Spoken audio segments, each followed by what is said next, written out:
யோ கதிர் மாமா, என்னையா left right வாங்கி நக்கல் பண்ணிட்டு இருக்காவ உன் பொண்டாட்டி? பஞ்சாயத்துக்கு வந்த பெருதுகளையும் மிரட்டி விட்டு அனுப்பிட்டு இருக்காங்க. என்ன நினைச்சிட்டு இருக்காவ? நீ என்னமோ ஆராய்ச்சியாளர் மாதிரி தாடியை தடவி யோசிச்சுக்கிட்டு இருக்க. மாமா, எனக்கே ரத்தம் கொதிக்குது, மண்டை பொழக்குதியா? சும்மா ஆடை விட்டு வேடிக்கை பார்த்துட்டு இருக்கியா?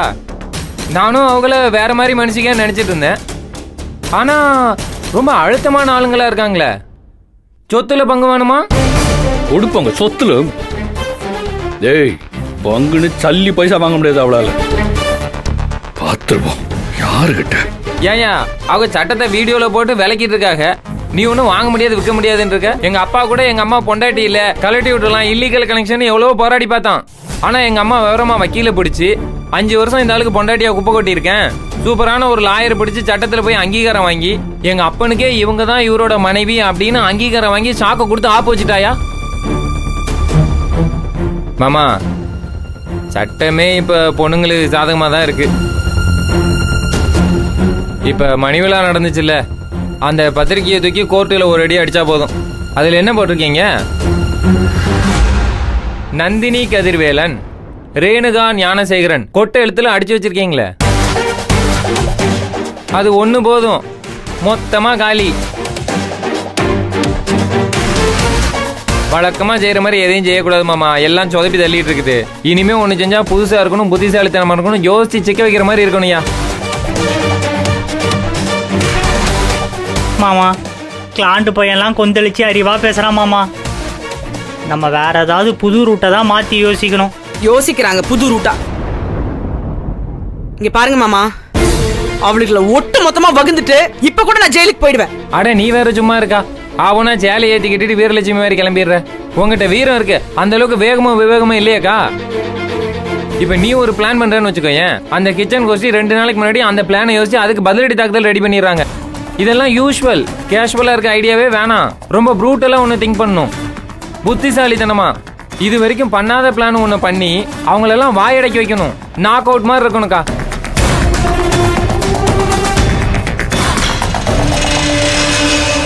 என்னண்ணே, என்ன பேசாமலே இருக்கீங்க? ஏப்பா, உங்க பொண்டாட்டி விஷயத்துல நான் என்னப்பா சொல்றது? கதிரு, இந்த வீட்டு நடக்கிறது எல்லாமே வினோதமா இருக்குப்பா. எல்லா வீட்லயும் புருஷன் பிள்ளை ஊட்டின்னு பேசுவாளுங்க. இங்க சொத்துல பங்கு வேணும்னு கேட்கறாளுங்கப்பா. காசு இருந்தா போதேன், அப்படியே வாரி சுருட்டிக்கிட்டு வெளியே போய் கூத்தடிக்கலாம்னு பாக்குறாளுங்க. எல்லாம் அந்த நெட்டக்கு கொடுத்த ஐடியாவா தான் இருக்கும். டாய், அவ பேச்ச பேசக்கூடாதுன்னு சொல்லிருக்கா இல்லையா? அவ கதை முடிஞ்சு போச்சு. ஏப்பா கதிரு, நீயும் சரி அந்த ஞானமும் சரி என்ன யோசிக்கிறீங்கன்னு புரியலப்பா.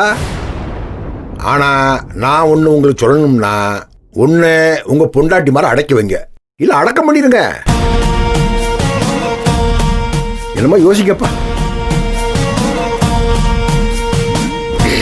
டேய் கரியாமா, நம்ம வக்கீலுக்கு ஆடிட்டருக்கு ஃபோன் பண்ணி காலையில் வர சொல்லு. சரி மாமா. ஏண்ணே, எதுக்கு? டேய் சொல்றேன்ப்பா, வரட்டும்.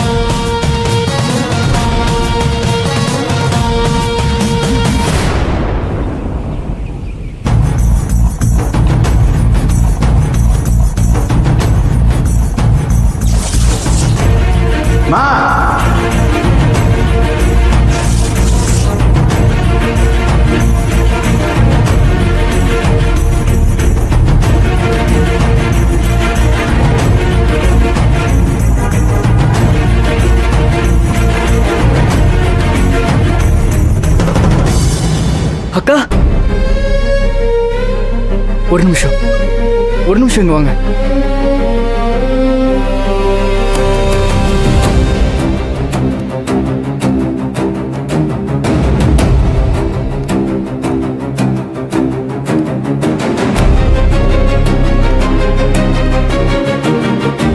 இந்த வீட்டுக்காரங்க உங்களுக்கு சொந்தமா? இல்லையே. அப்படியே இங்க இருக்கீங்க? ஏன் அக்கா, இந்த வீட்ல என்னெல்லாம் பண்ணிட்டு இருக்காங்க? ஏய், திருட்டு பையல, இங்க என்ன பண்ணிட்டு இருக்க? மரியாதையா ஓடி போயிடு. சார் கூப்பிடவா? வந்தா அவனை சுட்டு பசிக்கிடுவாரு. அப்படியே ஓடி போயிடு. யார் அவரு? திருட்டு பையமா, சார் கிட்ட தான் வேலை செஞ்சுட்டு இருந்தான். காசு அடிச்சுட்டு ஓடி போயிட்டான். சார் அவனை எதுவும் செய்யாம விட்டாரு, அதான் தப்பு. ஊர் ஃபுல்லா போய் தேவையில்லாம பேசிட்டு இருக்கான். முத்துப்பா, ஆ என்னையா என்ன பிரச்சனைங்க? அந்த நம்பிக்கை துரோகி சுப்பிரமணியன் தான் சார். இவங்களை கூப்பிட்டு இவங்க கிட்ட தேவையில்லாம பேசிட்டு இருந்தான் சார். அவன் மேல போலீஸ் கேஸ் போட்டு உள்ள தூக்கி போட சொல்லுங்க சார். அதெல்லாம் ஒன்றும் வேணாம், நீ போய் வேலையை பாரு போ. சரிங்க சார். அம்மா நீ உள்ள போம்மா. உன்னை வெளியிலேருந்து யாராவது பார்த்தா பிரச்சனை எடுன்னு சொன்னேன்ல, உள்ள போ. உள்ள போம்மா.